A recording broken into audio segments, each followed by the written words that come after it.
যাদের একমাত্র ইনকামের সোর্স ছিল এই কৃষি মাধ্যম, যেটি তারা 2026 সালে কাটতে পারে নাই অতিবৃষ্টির কারণে।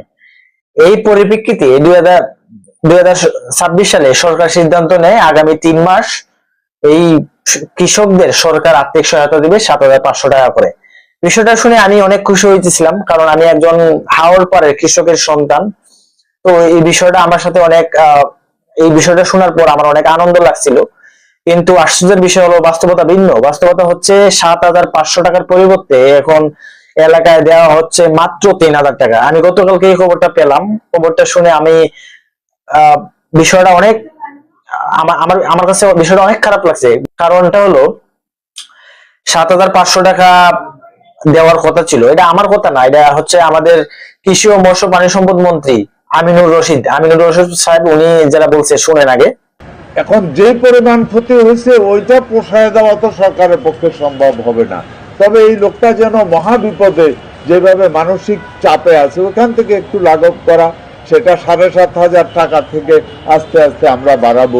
মন্ত্রী সাহেবের কথা শোনার পর আমার কাছে জাস্ট একটা কথা মানে মাথায় আসতেছে, যে ওনার বলা উচিত ছিল যে এটা আগামী 3 মাস পর্যায়ক্রমে বাড়বে না, পর্যায়ক্রমে কমবে, তাইলে মানে বিষয়টা পারফেক্ট হইতো।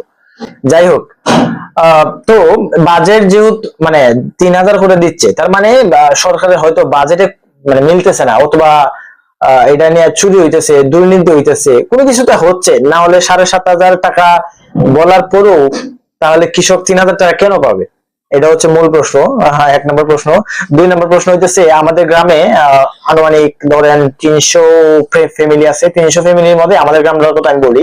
তো আমাদের গ্রামটা হচ্ছে এমন একটা সিচুয়েশনে, এটা চতুর্দিকে পানি, শুধুমাত্র যারা এখানে বাস করে এদের কৃষিকাজ ছাড়া আর কোনো ইনকাম সোর্স নাই। তো এদের একমাত্র এবং লাস্ট অপশন হচ্ছে এই কৃষিকাজ, যেটা 2026 সালে বন্যায় 80 ভাগ তলায় গেছে। 20% কাটছে, তাও 20% মধ্যে